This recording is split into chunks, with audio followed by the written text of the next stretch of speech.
Folks, remember that time? It was like Saturday morning or Sunday morning, and you were 9 years old, and you went over to the TV, you flipped it on, it's like 7 a.m., and you were watching Bugs Bunny cartoons, and Bugs, he was dressing as a lady in order to fool Elmer Fudd, and it was super funny because boys dressing as girls is silly. Well, now apparently that just means that Bugs was always genderqueer. The battle over the norm right now involves, as I say, the destruction of the norm. Here's another case, another example.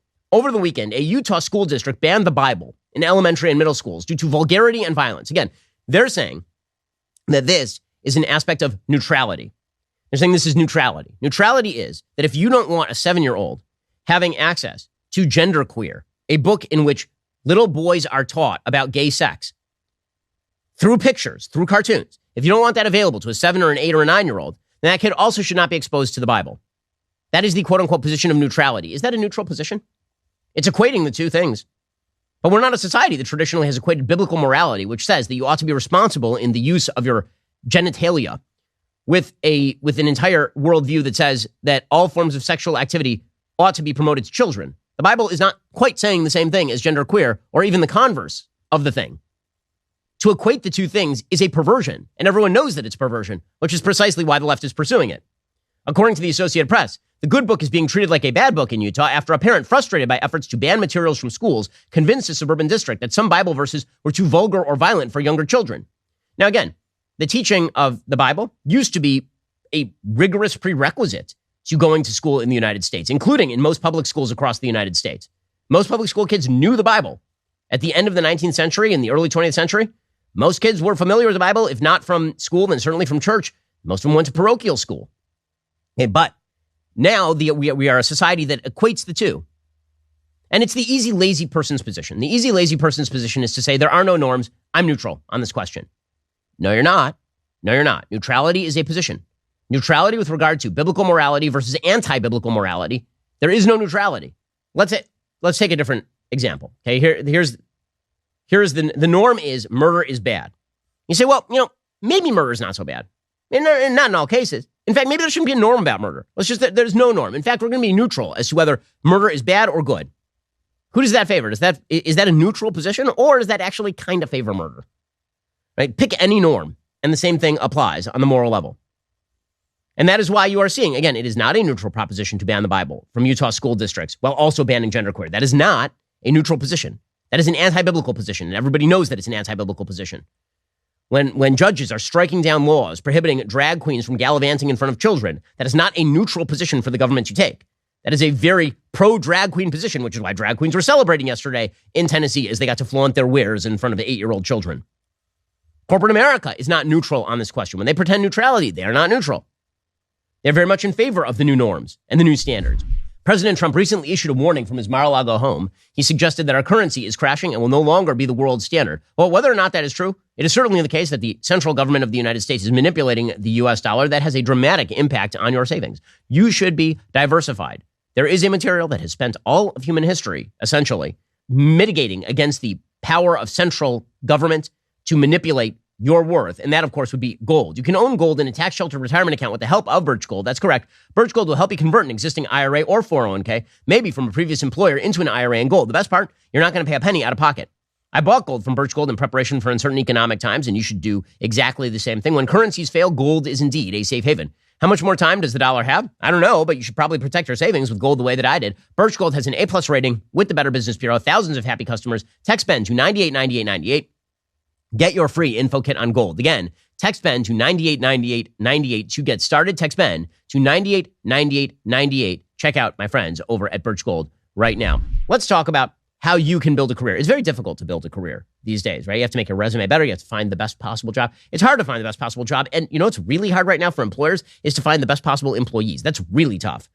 This is why we at Daily Wire, we've been using ZipRecruiter for years. ZipRecruiter helps you find the most qualified people for your roles fast. Right now, you can try ZipRecruiter for free at ZipRecruiter.com/dailywire. ZipRecruiter's matching technology helps you find the most qualified candidates for a wide range of roles. If you see a candidate you like, you can easily send them a personal invite so they're more likely to apply.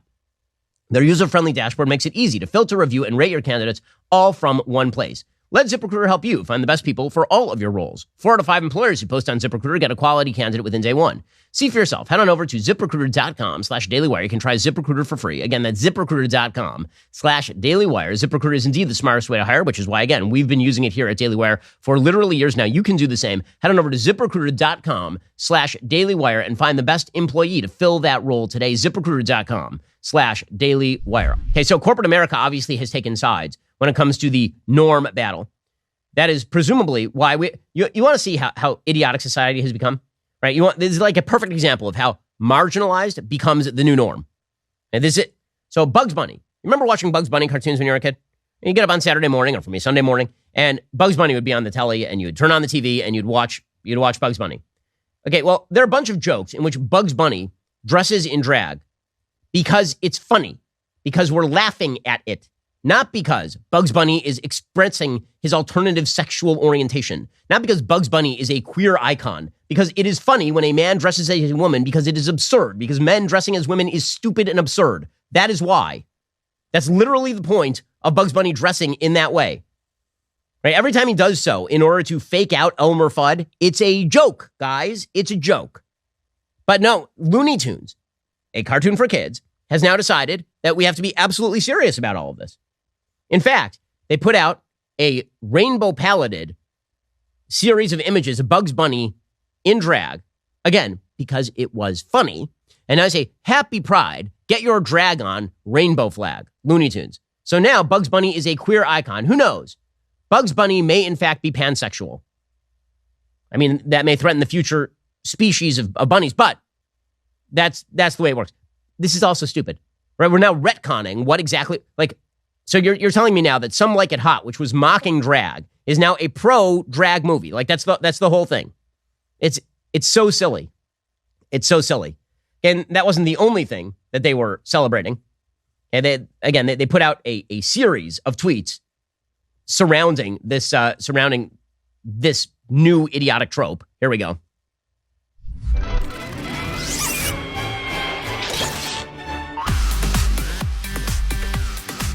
Up, look at that. Tom is now a gay icon. Sorry, the Sylvester the cat is now a gay icon. Really exciting. Sylvester is chasing Tweety Bird and turning into a gay icon in the process. For children.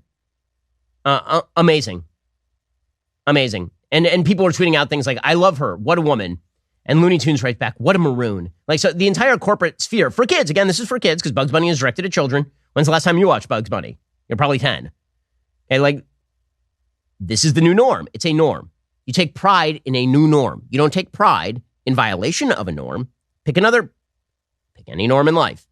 Is there a month celebrating the violation of the norm? I'm going to need an example of it. Meanwhile, Microsoft is partnering with GLAAD to improve LGBTQ plus minus divided by sign representation in Xbox games. Again, this is directed at the kids. And the reason it's directed at the kids is because this is what you do. As an adult, you teach kids norms. Everybody keeps wondering, why is this all directed at the kids? Why are they trying to trans the kids? Why are they trying to teach genderqueer to 8-year-olds? Because the whole point is to inculcate a new set of norms so that they themselves feel better about the set of norms that they are living by. They are trying, the advocates for the LGBTQ plus minus divided by sign new norm are trying to change the norm. The way that you change the new norm is by recruiting the children. That's why I've suggested before, it's not about sexually grooming children, it's about ideologically grooming children. Now, if those kids become confused and sexually oriented in various directions, so much the better for this movement. I mean, I don't see anybody making the argument on that side of the aisle that something has gone wildly wrong when there's a 1,300% increase in trans identification inside of a couple of years. That's all just to the good. And it's just more expressive sexual behavior.